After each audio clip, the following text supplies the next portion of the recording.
Mas mababa naman ang mga nahakot na basura sa mga sementeryo sa lungsod ng Marikina kumpara noong nakalipas na taon.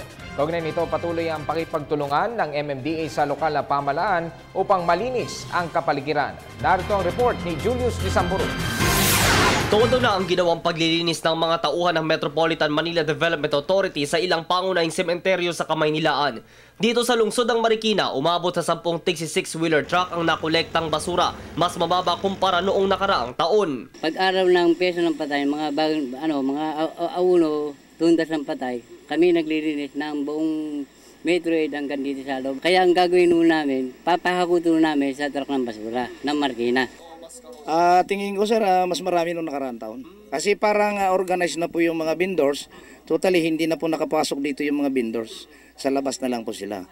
Totally po sir, hanggang hapon pa kami. Kung hindi po namin matatapos ngayon, hanggang bukas pa po kami. Ayon kay Barangka Municipal Cemetery Administrator Raimundo Ayuson, kahit may mga humahabol pang dumadalo sa mga puntod ng mga yumao, hindi na ito ganoong siksikan o dagsa. Dagdag pa ng opisyal, naging generally peaceful naman ang paggunita ng Todos Los Santos sa libingang ito. Pero hindi pa din nawala ang ilang mga problema. Ang pangkaraniwang problema ng undas, yung mga naghahanap ng patay na hindi makita.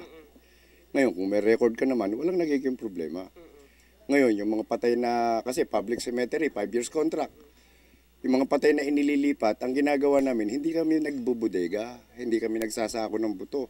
Inililipat namin sa parang columbarium na yari sa semento. Ang Barangka Cemetery ay isa sa mga tinutungong pampublikong libingan dito sa lungsod, pero nahihirapan ng ilang bumibisita, lalo yung mga puntod ay nasa mataas na bahagi.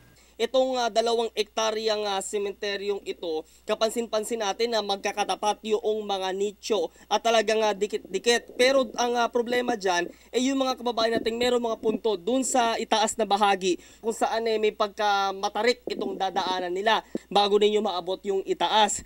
Tinatayang nasa 200,000 ang mga kababayan nating tumutungo dito at lalo na bumibisita ayon na rin sa pamunuan nito. Ang hirap nga sir napakataas Yung matatanda, hindi na makakit dyan. Pag nahulog ka pa dyan, pilay ang butin mo. Samantala, nahakot na din ang mga basura sa Loyola Memorial Park. Bukod sa mga nag-iikot na garbage collectors ng pribadong sementeryo, naging kaisa din nila sa pangongolekta ang mga truck ng local government units.